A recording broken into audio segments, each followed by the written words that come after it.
was forgotten, and you reached out to me. As Jesus says, whatever you do for the least of these, you do unto me. Support a child in his name through Compassion International at compassion.com/unto me.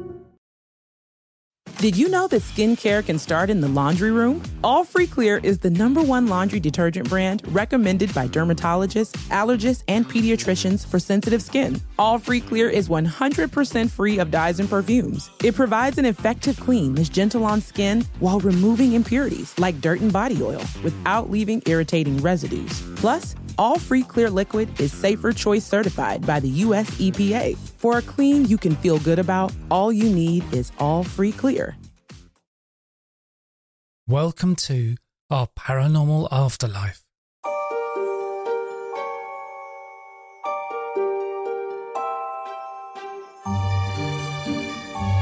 This is our paranormal afterlife, and I'm your host Simon Bown. And did you know there's an Our Paranormal Afterlife Facebook group? And if you'd like to join, you'd be very welcome. This week I'm talking to Susan Amsden about her book, NDEs Unveiled, an insider's look into the mysteries of near-death experiences. Susan is business manager at the International Association for Near-Death Studies, and she's talked with thousands of near-death experiencers. Hi Susan, thanks a lot for coming on the podcast. Oh my gosh, thank you, Simon, so much for inviting me. I really appreciate that. So your book's called NDEs Unveiled, an insider's look into the mysteries of near-death experiences. So what do you mean by an insider's look? Well, because I work at the IN's office. That's what I meant by that. And I feel so blessed and grateful because I've gotten to talk to so many different experiencers. And not necessarily just near-death experiencers, people who have had transcendent experiences. So, yeah, that's what I mean by the insider's look. Yeah, because you say you've talked to thousands of people who've had near-death experiences. And I'll just say for the listeners, when you say IANS, it's the International Association for Near-Death Studies. Yes, it is. We've been around for about 43 years. And we got started as a nonprofit organization because the 5 professionals who started us, they wanted to be able to publish their research about near-death experiences. But at that time in that year, the universities were hands off. They didn't really want to publish it. They didn't feel comfortable doing that. So the 5 professionals thought, well, darn, we'll just go ahead and start our own organization. And that's how that got started. But we also have a couple other, what I would call branches. So that's the research part of it. And then we also have the support group part of it, where we have lots of support groups around the United States and some in other countries. And, they're extremely helpful for anybody. Anybody can come. You do not have to be a near-death experiencer to come, because actually in one meeting, I sort of tallied up, and it was about 25% near-death experiencers and about 60% seekers, what I would call spiritual seekers. And then we had some, terminally ill. We had some with chronic diseases, because this information is so hopeful and helpful, very much so. Oh, and so, yeah, I forgot. Then the third aspect is education. So we do try to educate the nurses, doctors, anybody involved with the medical profession. And we also try to educate like the general public. You name it, hospice workers, all walks of life, really. How did it come about that you worked at IANS?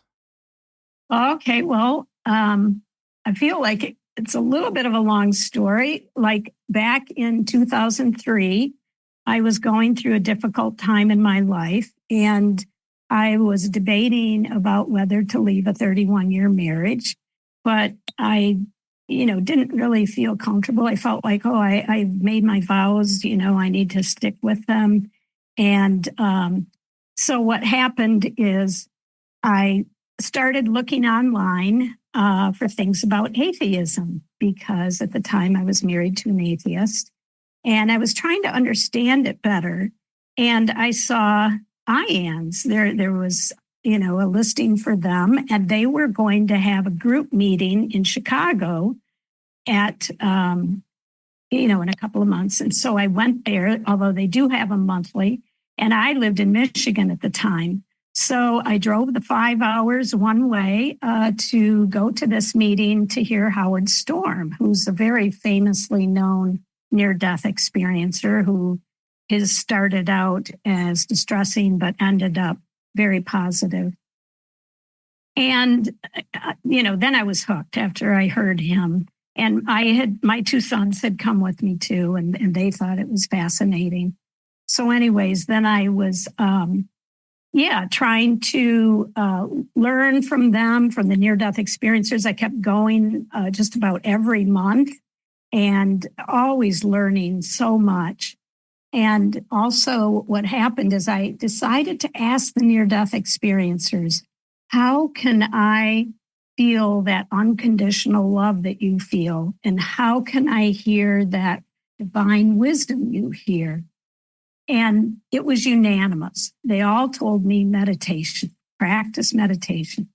So I started doing that. And, after a couple of months, I didn't feel like I was, getting what I was hoping for. So I went, while it was still very helpful to me, but I wanted an answer. So I went back another month and asked them, or told them, well, I don't feel like I'm hearing anything. How can I get an answer? And they said, well, did you ask a question? It was like, oh, duh. You mean I need to ask a question? So I went back home, asked the question when I was in meditation, should I divorce? And surprise to me was this male voice came out. It felt like it was outside my head and it was to the left of my head.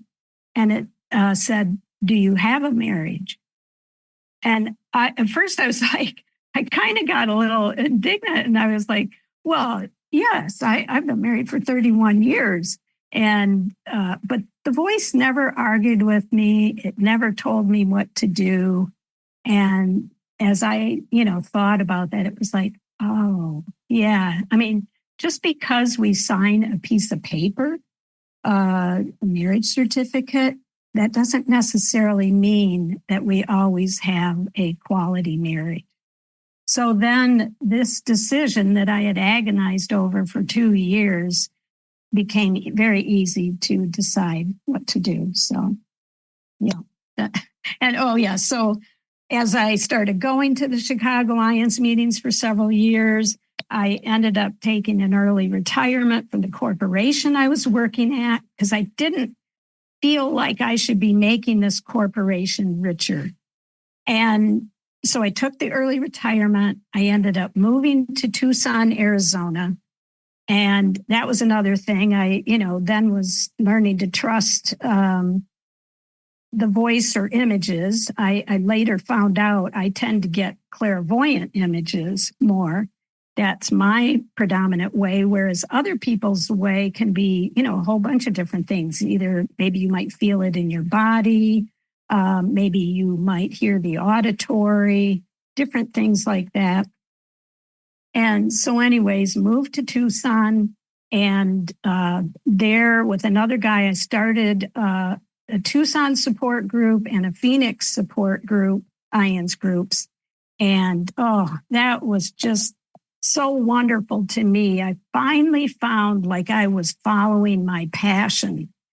And I'm sure you've heard people say that when you feel like you're following your passion, it's not work anymore. So, I did that for 5 years. And the Tucson group grew so big that there used to be an Institute of Noetic Sciences group there, but then, they quit having their meetings in Tucson. So, but I ended up getting offered the job at the office. I mean, I decided to go and volunteer one summer. I thought, well, I'll go and help them out. And I volunteered there for a month. And then it was very synchronistic how this happened. I had gone to a conference. There was a Monroe Institute person. It was actually Scooter, who used to be executive director of the Monroe Institute. And she played a tape, one of their hemisync tapes where it puts a tone in one ear and a tone in the other ear. And our brain actually creates a third tone by synchronizing the brain hemispheres. And all of a sudden I had this vision, this clairvoyant vision. It was like a little movie strip. And I saw our president at the time carrying out a toddler that was like, as if throwing a temper tantrum, and then an older child behind her. And I was like, what does that mean? So anyways, as I have learned to do, I journal almost everything. I journal my dreams. I journal what visions I get. I also journal music, because sometimes I used to be a music major. And so sometimes I get messages through lyrics. So the very next day I got offered the job there because a previous person had left. So that's how I ended up working at the office. Yeah, it's interesting having those kind of experiences along the way. You mentioned your marriage there, and that reminded me of something I wanted to ask about that I read in the book, where you say 70% of marriages don't survive after a spouse's near-death experience. So what are the reasons for that? Well, because they cross over, they have this amazing transcendent experience, and they come back and they realize, that, oh, wow, what they thought was the way they were living was the way that, it was always going to be till their death. But then they start realizing, oh my gosh, a lot of times maybe it's either kind of empty feeling with no like spiritual goal, or they're just not the same person. And it's difficult for the spouse or significant other or children sometimes, because now they're dealing with a person who they almost feel like they don't know. And I mean, it can be gradual or it can be immediate. I mean, because they do say, the research shows that it takes about 7.5 to 10 years to integrate a near-death experience. So it all depends on the person and how well were they listened to. Like when they first told somebody about their experience, either in the hospital or wherever it is, or whoever was with them when they had it, their reaction of the other people really dictates a lot at how well they're going to be able to, or how quickly they're going to be able to integrate their experience. Because you figure, I mean, one woman, Leslie Lupo, she lives in Tucson, and she had gotten kicked in the head. Well, her head actually hit the horse trough, because her and her husband at the time had a dude ranch where they'd take people out on horse rides and stuff. Well, when she, was coming back in to take her horse back in, other horses were already starting to eat. Like the feed had already been put in the troughs. And so, it created just such a chaos. Her horse just, really tried to go for it. And she ended up getting her foot caught in the stirrup and hit her head on this. I think at that time it was a concrete trough. And she had her near-death experience. But so all of that to say that when she came back into her body, I mean, she had an amazing experience. She wrote a book, Every Breath is Precious. I, highly recommend that. But so when she came back into her body, though, her doctor and her husband felt like they wanted to commit her. because she was telling them about her amazing experience. Well, they couldn't relate to it. They, had no idea about NDEs. And so you can imagine how scary that was for her to have her loved one and this doctor who she had trusted to want to commit her. So anyways, fortunately, she managed not to be committed. And there were many interesting things that happened with her. Like one of them was there was a lady who could speak French that would sometimes come over from France and ride. And so she started talking to Leslie, and all of a sudden Leslie could speak French really well. I mean, Leslie had known some of it before, but the fact that Leslie was having issues anyways with a brain injury, and yet here she's speaking fluent French to this woman, no problem. So yeah, there were a lot of interesting things that happened with her. There's a thing that happens with near-death experiences. It seems to me that the experience you have is being tailored perfectly to you to give you exactly what you need.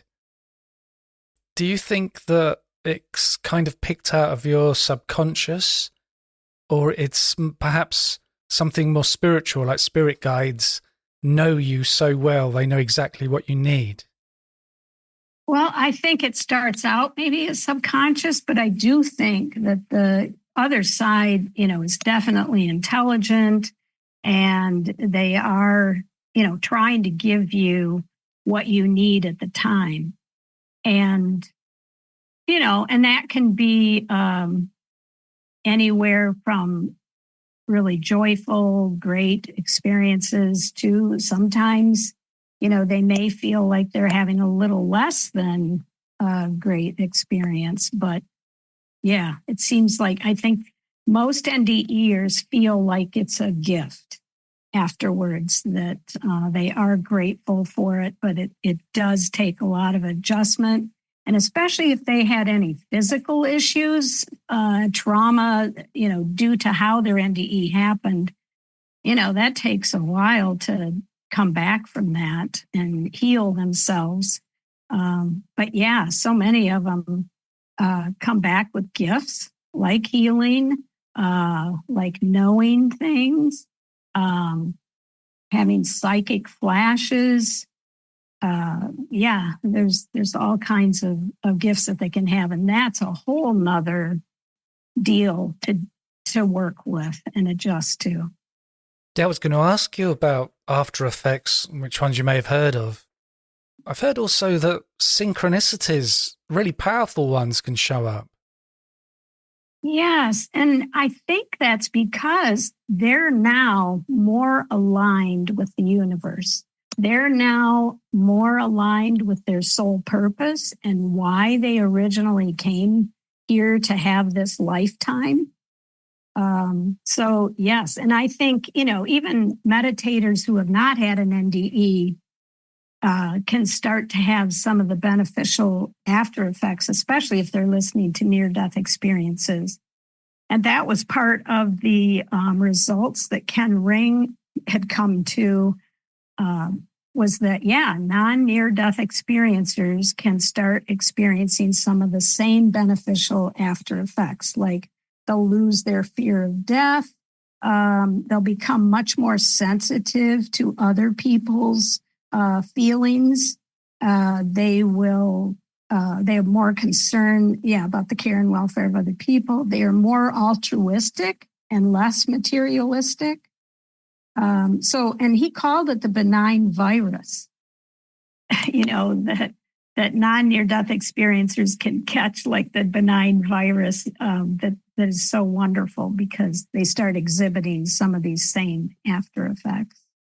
Do you have any examples of amazing synchronicities that people have experienced? Yes. I'm trying to think of some. I mean, I know I hear it a lot. And, well, I don't know if you'd call this a synchronicity or not. Right now I'm having a mind whatever. But yeah, like I've had some where, well, I was reading the Yogananda book, and I was reading it to somebody else while we were on this long drive. And I kept having this like clairvoyant vision that the glass was breaking, on the passenger side next to me. And I was like, what? Why am I having this? Because it just felt like, well, this is silly. There's no birds here. It was nighttime, and there was not a lane next to me. And what ended up happening is the very next morning, that person backed up and smashed out the whole back window of the van. And so there's different things like that, maybe to other people that doesn't seem like a synchronicity, but to me, it felt like it definitely was. So I'll have to think of some more of them as we're going through here, because I know there's a lot. So a big thing in near-death experiences is the life review, and that seems to be, and sometimes perhaps very stressful for the people who are going through it, but it can be so life-changing. Oh, definitely. I mean, so many people, that's really what changed them. Like Daniel Brinkley, who had been really, I think he would have called himself, whatever, I probably can't say over the tape, but anyways, yeah. And he felt like that is what caused him to change. I mean, and when he came back from his near-death experience, people were they would run away from him because they knew he could be so mean and, beat him up or whatever. And yeah, they didn't realize that the near-death experience had changed him that much. So, and then I thought it was fascinating. There's a woman, Norma Edwards, who, when she crossed over, and hers was due to childbirth, like she was in London, she was working, they were going down one of the elevators in the place where she worked, and the elevators would like really drop hard when they would get down to the first floor. And she could feel like something happened, something went wrong. She was in intense pain then, with the baby. And so there happened to be an East Indian woman in the elevator with her. And the East Indian woman who didn't know her called a cab and took her to the hospital, stayed with her. And anyways, so she lost the baby, but when she had her life review, she was shown 7 different lives. And each of the 7, they were stamped, mission not accomplished, mission not accomplished. And she's like, what? And so her guides were kind of saying, you just keep going off track type of deal. And so this life, when she got back, she was so determined to make sure she's fulfilling her soul's purpose this time. Yeah. And I mean, there's just so many of them who, had radical changes after they came back. Like for her, she, used to eat everything normally. And then she said when she got back, she had her NDE on a Friday, and by Monday she was vegetarian. So that's an example of how dramatic some of the adjustments can be. And also with the life review, the people are not being judged, are they? There's no big spirit or God looking down on them, pointing at them, judging. Right, exactly. Yes.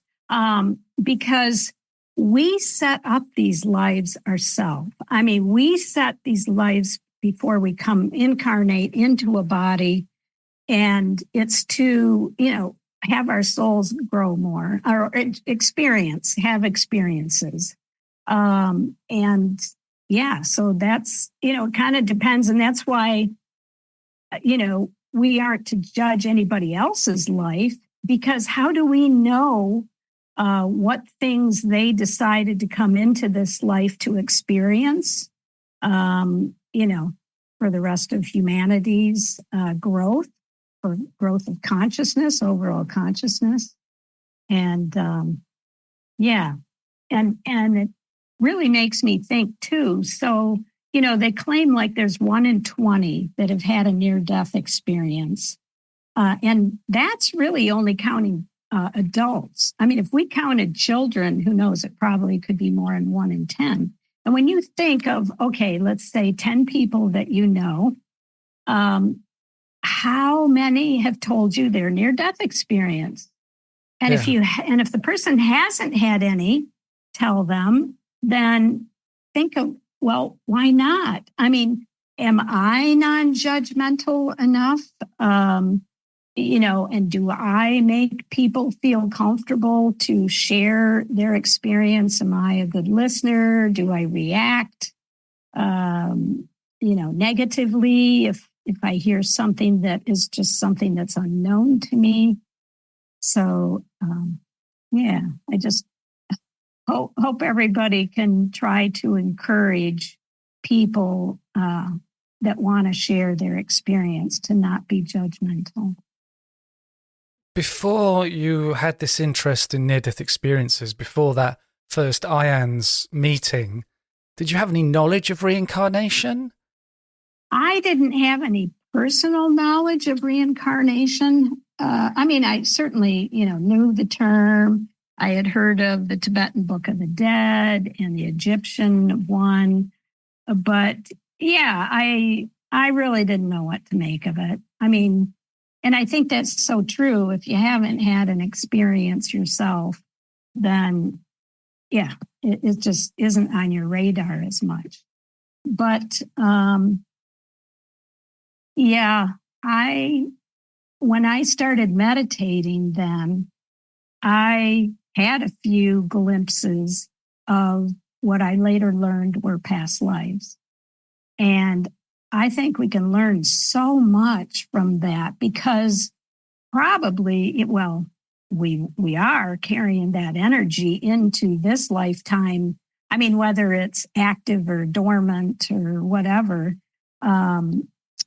That really gave me a curiosity to learn more.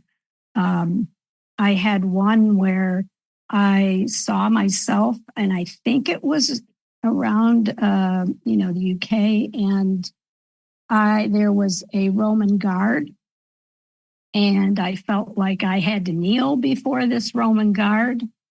And I don't know, from what I didn't see it past this point, but I got some information from somebody, another psychic, and it sounded like I got beheaded.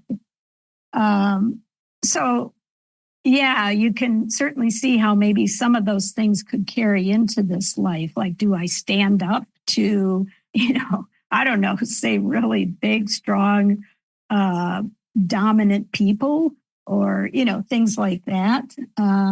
I also had an interesting one occur. I was at an IANS conference. I'm working the registration desk. This guy comes up to the desk, and oh my gosh, I had this intense eye contact thing with him. And I thought, oh my God, I can't, I got to keep working. I really just wanted to stay in that state. But I felt like, I can't keep doing that. I have to keep working. So I broke myself out of that. And later, I talked to him about it, and he didn't have the same reaction that I did. But boy, a few days later when I got home, I just had this intense love for him. And so I just had, contacted him and asked him about it. And he said, yes. I mean, he was very advanced psychically or spiritually. And he said, yes, he had taken a look. He knew what it was, but he wasn't going to tell me. And, that I'd have to find out for myself. So I did find out. I would go into meditation. I would ask the question. That's the thing. And I would ask the question, what did I experience? And then, I found out I had a couple of visions with it. And I'm seeing like four guys with these clubs, and like something seemed like metal at the top of their clubs. And I didn't know if they were Knights Templar or if they were crusaders. And as it turned out, I told him about that. And he said, that he had been a crusader. And that, so apparently I had a hot night with a crusader way back, but yeah, anyways. With you being a hypnotherapist and especially past life regressionist, I'm sure you've, had a lot of very interesting ones. Yeah, it's amazing what comes up in the sessions and how they past lives that we see in the sessions relate to the current life as well, and the healing that can come through from it. But we're supposed to be doing a podcast on near-death experiences. Yeah. Yes. I feel like it's related because near-death experiencers often see their past lives, and they also see future lives. I mean, not all of them, but not all experiencers have that, but yes. And they learn so much. And I think it helps them to realize that, oh my gosh, this life is really just a blink. When we're living it, it feels like it's much longer, but it's really more of a blink of an eye. Or I've heard one person come through, a medium, that said they felt like it was 5 minutes long to them. So, and the future lives are interesting. But I do think that maybe, things are not necessarily set in stone, that, that the future can be malleable, or that there's so many other conditions that can interject with that. So anyways. Hi, this is Simon. Do you have a fascination with reincarnation? And would you like to know about your past lives? I have a diploma in clinical hypnotherapy, and I conduct past life regression sessions over Zoom. If you'd like to find out how a session works for you, you can book a free 20-minute consultation on my website. That's at pastliveshypnosis.co.uk. The link is in the show notes. Could we talk about verified near-death experiences, or they're called veridical, but not many people know that word, I think. They seem to be particularly strong evidence that people are leaving their bodies. Yeah, definitely. Like Vicki Noratuk, one of our co-founders, Ken Ring, wrote about her in a book called Mind Sight. And it was fascinating with her. She had been blind since birth, and she was in a bad car accident while being driven home from a nightclub where she performed as a musician.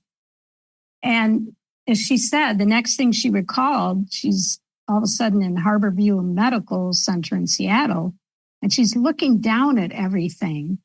And, she finally recognizes her wedding ring and her hair, and she thought, is this my body down there? Am I dead or what? And the hospital staff kept ignoring her. I mean, she was trying to get their attention, but she heard them say that, we can't bring her back. We can't bring her back. And they were frantically working on her. And she realized, oh my God, that is my body down there. But yet she felt very detached from it. So she couldn't figure out why these people were getting so upset and frantic working around her. So she finally thought, well, they can't hear me, then I'm just going to get out of here. And so she went up through the ceiling as if it were nothing. And she said it was so wonderful to be out there and be free. And she didn't have to worry about bumping into anything like she usually had to, when she was alive. And she knew where she was going. So she heard this sound of wind chimes, and she described it as the most incredible sound, from the very lowest to the very highest tones. And she said as she was approaching this area, there were trees and birds and quite a few people, and they were all made out of light. And she could see them. It was incredible. But she was so overwhelmed by the experience because she couldn't really imagine what light was before, and now she knew. And as the medical personnel tried to save her, she was able to give accurate and verified details of her resuscitation.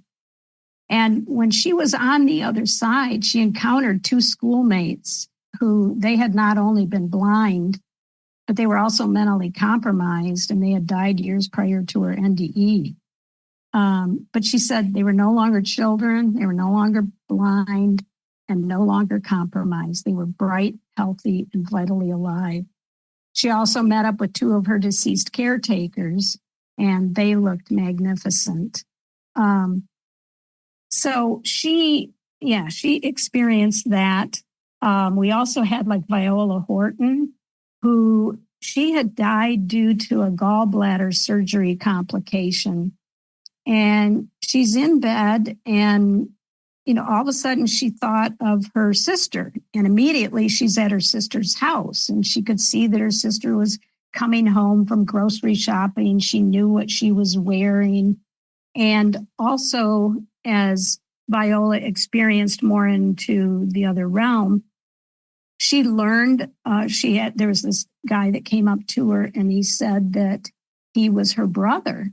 And she said, I don't have a brother. And he said, no. And so he showed her like a copy of a picture of him that was taken when he was a baby. And it had particular clothes on, like one of those dress type things and some kind of hat. And so she went and she was told by that person who was supposedly her brother to go back and ask her mother and father about it, and that they would confirm it. So when she got back into her body, she did ask her parents about it, and they said, who told you that? We never told you. And yeah, it turned out that they had a baby boy before Viola was born, and that boy had died quite young of some, physical complications. I'm not exactly sure. And then there was also Pam Reynolds, and Pam Reynolds is known as like the ideal case for veridical evidence, because she had an aneurysm at the base of her brain, and the doctors knew that, boy, this is too dangerous of a spot. They just felt like there's no way they could operate safely on her. But they did come up with the idea to have what they called Operation Standstill. And in that one, they were going to cool her body down. And this is what they actually did then. They cooled her body down to 60 degrees, and they drained some of her blood, and they anesthetized her. They covered her eyes, and they put earplugs in her ears. And they were emitting loud clicking sounds like of 100 decibels at a rate of 11.3 times per second. So she couldn't have heard anything, with her ears. And she couldn't have been aware either during the surgery because she's put out. But she has an out-of-body experience, and she's able to see what kind of saw they were using to cut open her skull. And as she described it, it looked like an electric toothbrush. And then there was discussion. She heard that the surgical team, they were having difficulty inserting a bypass tubing into the artery near her right groin. So they inserted it into her upper left leg instead, and which was different from what they told her to expect in surgery. Also, as she's her consciousness is returning back to her body, which she didn't want to go back in. She said, I don't want to go back into that cold pool. But she had been conversing on the other side with a deceased uncle, and he kind of gave her a little push into her body. But as she's coming back in, she heard music playing in the operating room, Hotel California by the Eagles. And she thought that the lyrics were so insensitive because it said, you can check out anytime you like, but you can never leave. So anyways, that there were many examples of veridical evidence in her case. Also, George Ritchie. George Ritchie is really the near-death experiencer that got this all going, because it got Dr. Raymond Moody, who was a medical student at the time. He was so fascinated by hearing Dr. George Ritchie's experience that he ended up writing the famous book, Life After Life, that was so seminal to starting this whole field of investigation. And so in 1943, he was a 20-year-old Army private, and he was stationed near Abilene, Texas. And he came down sick, and he missed a train that was supposed to take him across the country to Richmond, Virginia, to begin medical classes. Well, his condition soon worsened, and his fever topped 106 degrees. And a day later, he was pronounced dead of pneumonia at the hospital on this base, military base. But there he was, out of body, and he was confused, like, what? How come people aren't acknowledging him? In fact, he noticed that the ward attendant walked right through him as if he didn't even exist. So that kind of miffed him, but he remembered he had a train to catch. So all he had to do was think that thought, and the next moment he found himself zooming across the landscape several hundred feet above the ground, heading toward Richmond, where he was supposed to catch that train. And he eventually landed at an all-night cafe next to a huge river. And he saw someone about to enter, and he thought, oh, well, I'll just ask this guy for directions to Richmond. But the person didn't even acknowledge him. And George then tried to lean against the guide wire of a telephone pole, and his hand passed right through it. That's when the realization hit him that he'd left something important back at the base in Abilene, and it was his body. So an instant later, he's back in Abilene. He's searching through rooms full of sleeping soldiers to find his body. He enters an isolation room, and he saw a corpse with a sheet pulled over it and a pale hand sticking out. He noticed his distinctive black onyx fraternity ring on its finger, and he realized that that was his body and that he was dead. But he thought, I'm too young to die. I'm only 20 years old. So at that moment that he had that thought, the light inside the room grew intensely and bright, he said, like a million welding arcs burning all at once. And he said 3 things happened at the exact moment. First, deep inside, he said his corpse laying on bed, he saw that, but he felt, stand up, you were in the presence of the Son of God. And at that same exact moment, out of this ray of light stepped the most amazing being he had ever met.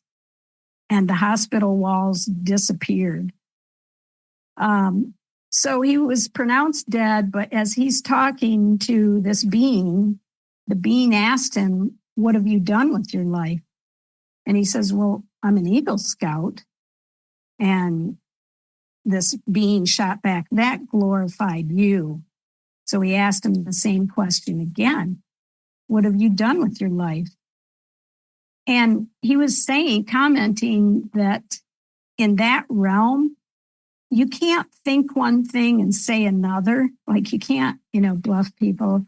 And so he said, it just blew his mind that this being knew everything about him and totally accepted and loved him regardless.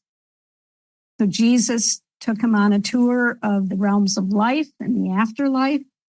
And the first was a physical realm on earth.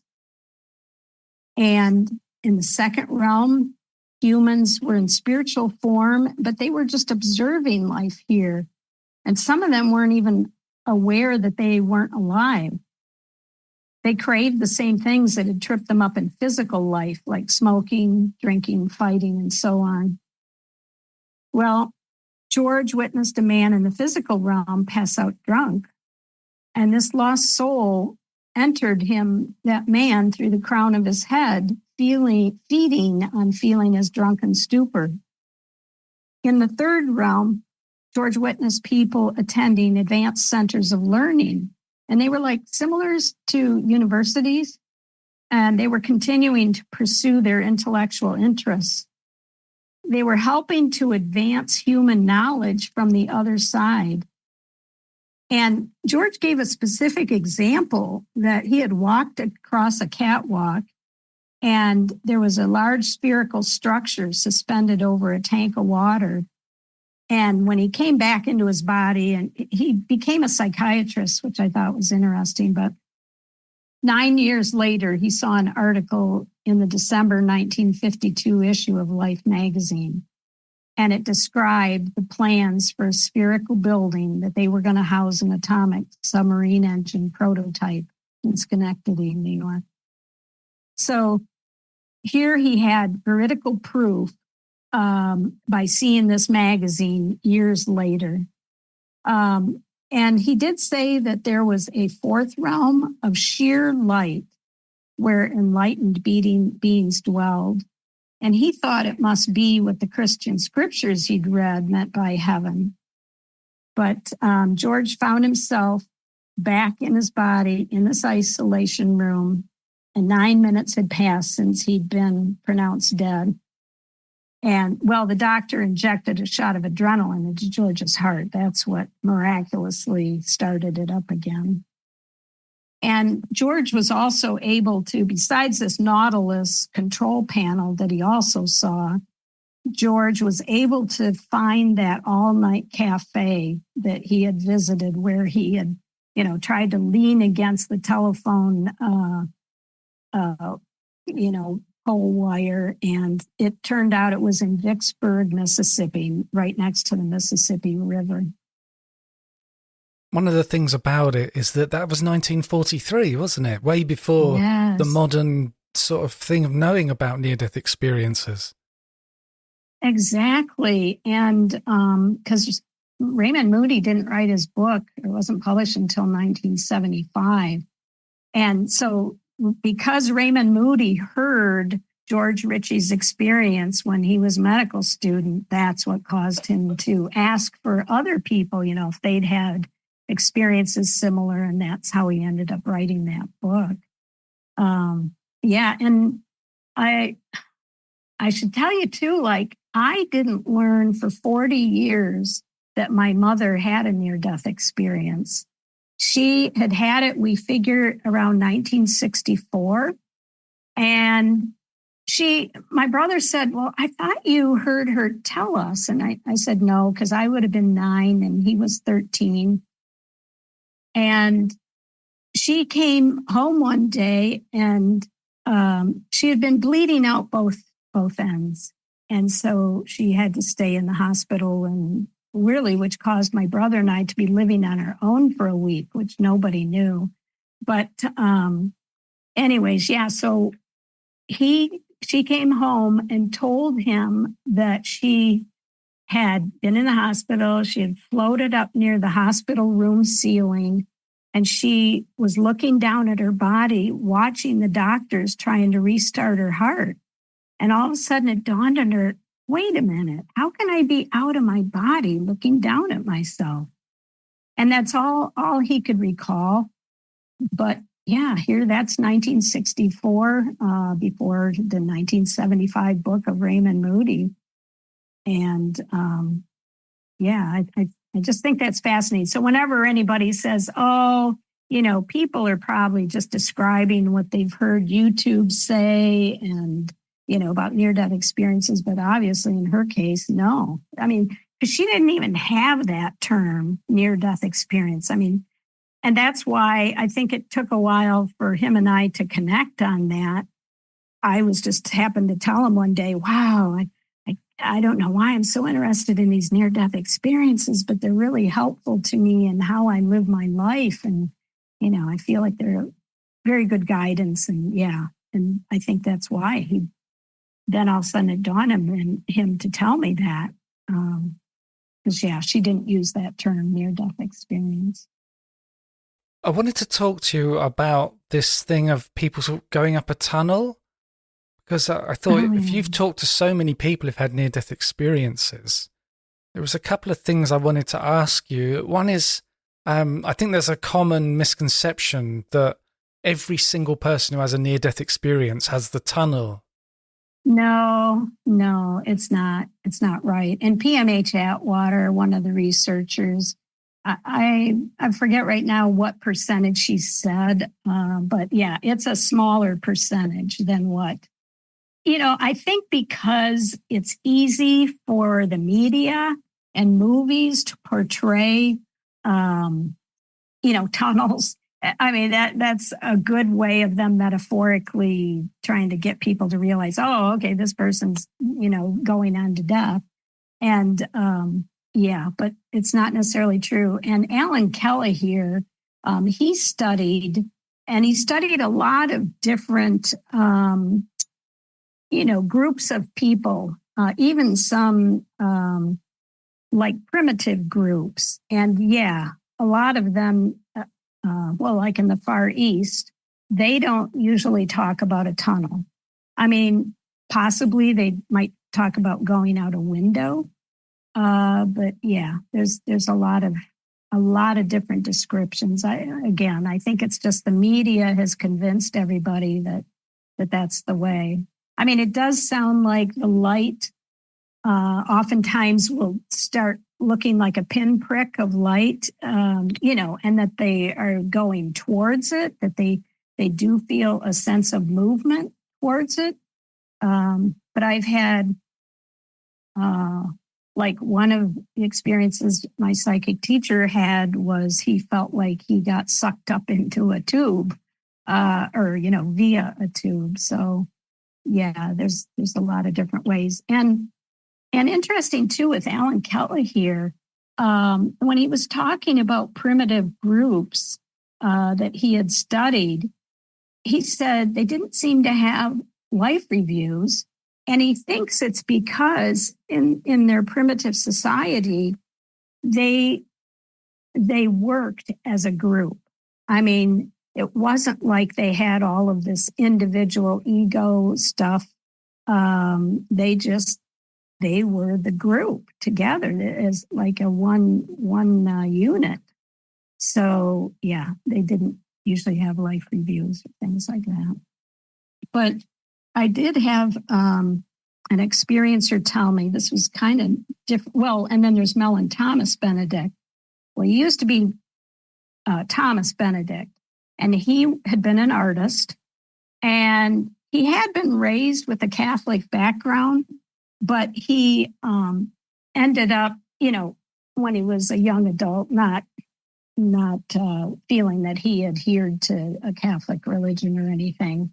And so he found out he had brain cancer, and he started studying all different kinds of different spiritual types, like, I'll say Zen, Zoroastro,